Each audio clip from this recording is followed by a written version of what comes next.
turns down the shot. Eggold takes a three. It's short. And Schultz guilty of the reach-over foul. And Horton celebrates, but I'm not sure he can make a free throw. That's true. Don't know what happened on that shot, Bill. Don't know whether it was tipped or what, but it was way short. Vince Tatum kind of implores the Anderson crowd to get excited, and they respond rather vigorously. I'll tell you what, it excited more if Jamie Horton could make one of these free throws, especially this first one. 1:58 showing on the Wigwam clock. Horton drops one home. 7 points for Jamie, a 2-point Anderson lead. 2 minutes worth of nail-biting action to determine the Anderson sectional championship. Two big free throws are nailed by Horton. And Highland now trails by 3, 58-55, as Eggold has trouble in the backcourt. Gets it across to Darner. Schultz kicks it back out. Zachary takes a three. Ties it up. Oh, my goodness. He wanted that one and got it. 9 for Zachary. We're all even at 58. Now we'll see if Anderson will take some air out of the ball. And as you said earlier, almost everybody in here will be standing here for these last minute 30. Anderson will try to hold the basketball as long as they can for this final 125. Scots man for man.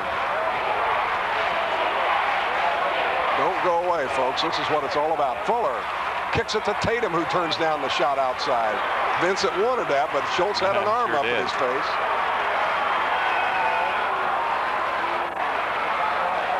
And we have exactly 1 minute to determine a sectional championship. Terry Fuller maybe trying more. to post up, yeah, and it could be 4, right? That's right. Terry Fuller trying to post up on Eggold. They got him right in the middle of the floor, and again, just like Highland taking the last shot is usually Darner, look for Terry Fuller to get the ball in his hands. Coach Darner on his feet, wants his defense out further on Anderson. Now Anderson will wait until they do come out. And now Fuller has it with 35 seconds to go. Back to Perry. Two theories here. You call a timeout, you let the other team set up a defense. If you don't, they have to adjust to what you do. So Norm's sitting there quite calmly. I don't think you'll see a timeout of him right now. Clock down to 21 seconds as Fuller goes all the way in, dishes off the Tatum. The shot is no good, but a foul, and it's on Highland. Foul on the Scots with 17 seconds. The officials are checking with each other. We'll see who's at the line. Frankly, I couldn't tell who fouled or who got fouled. I think it was Haig. Fourth personal on Scooter Haig. And really, Tom, for Highland, no matter what they hit, at least they get the basketball back. Exactly right. They can determine their own fate with a right. three. Highland, really would like for him to miss. I don't think he's been to the line, has he, Bill? No, he hadn't. He's Vince Tatum, a 53% shooter on the season, has not been to the line tonight. But at least you got the ball in your hand. You can't be down any more than 2, and you can win the ball game. And folks, this is pressure right here. Free throw is up and good. Nothing but net for Vince Tatum. Highland has not chosen to ice the shooter. They do have a timeout left. The Indians have a couple left. Anderson by a point. Tatum trying to take it to 2. Rebound, Highland. Haig. Clock starts with 15, 14. Scots only needed 2 here, and a foul on Perry. And he knows he made a bad foul, but at least again, he made it early enough that Anderson will have a chance. And by the way, on Sean, that is his 5th.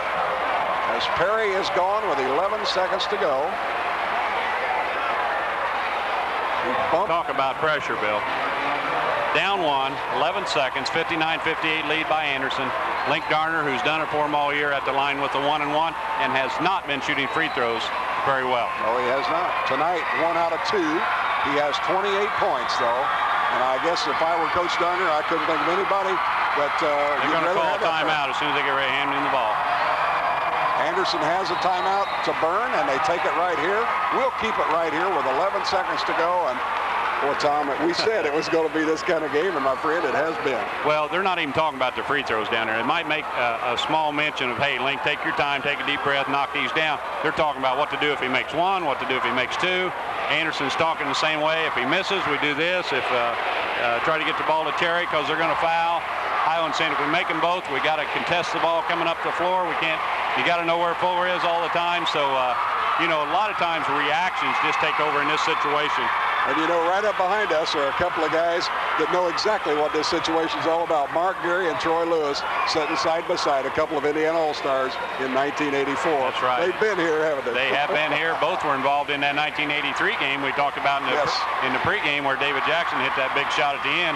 Troy had a pretty good seat. I think Mark was out there playing. Troy had a good seat from the bench, and probably all part of their strategy. 11 seconds to go. Link Garner will be at the line for a 1-and-1. And again, I emphasize a 1-and-1. You got to make the first before you get the second one. He can tie and/or give Highland back the lead. Anderson then would presumably have the last possession of this ball game. Again, Bill, everybody in here standing except the people on the stage. Some of them are leaving. I don't know why, but Garner gets the ball from the official. Nope. Not much doubt about that one. Thought he missed it, Bill. Tie ball game. That one was huge. He's got a smile on his face. What I like this year more than anything, the kids are all friends. Last night, evident in the Mass Nice game, missed that one. Tied up, and the Indians will have the chance to win it. They've got a timeout left if they want it. Fuller takes a three and hits with 3 seconds. 2 seconds on the clock. We've got a timeout with 2 seconds to go. As Terry Fuller, I think it was a 3, wasn't it, Tom? Yes, it was. They haven't put the points up on the board yet. Highland did get the timeout called. Unbelievable shot by Terry Fuller. And now it is indeed a 62-59 Anderson advantage. Pretty good defense. What can you say? It wasn't bad defense. He just took an off-balance shot and got it to fall. Now this is very difficult to get a good shot off in this situation. The pressure is going to be on the inbounds pass. You got to have someone that can throw it at least a half court. Once you catch the ball, if you can get it a half court, you can take a couple dribbles and maybe get off a big shot. And 3-point lead, most you can do is tie. Anderson would love to give him the 2-point shot. They might spread their defense around the 3-point line, make them catch everything, or give them the opportunity to catch it inside there. But I don't like Highland's chances in this situation. You're down on that end of the floor. You got to get the ball at least a half court, and not much of a chance there. Plus, then you're going to have to hurry the shot. Anderson could gamble and take the foul, which would give Highland a 1-and-1, but they got to be careful they don't foul in the attempt of making a shot. That's true. Highland with 4 players down on this end of the floor. Ego will be the trigger man, and Anderson has a timeout left. They will burn their final timeout. Right. They wanted to see how they were set up, and so they could adjust their defense. And that is the final timeout allotted to either team as the strategy wheels continue. You know, Norm talks about usually whoever has the best player wins the ball game. I don't think there's a best player in this game. I think Terry Fuller and Link Garner are very equal. As we saw Link Garner hit a big shot and win it for Highland last night. We just saw Terry Fuller hit a big shot that I got to say give Anderson a great chance to win this ball game. We'll see if Highland can respond. But again, if you had 5 seconds, you got a chance to bring it full court maybe. But with 2 seconds, you can't waste any time throwing the ball in on that end of the floor. These two teams met in the regular season. It was a 3-point Anderson win, 72-69. Right now it's 62-59, thanks to Terry Fuller, who now has a total of 19 points and 3 3-pointers when the game was on the line here in the 4th quarter. And I think that underscores what you're saying. Here we go.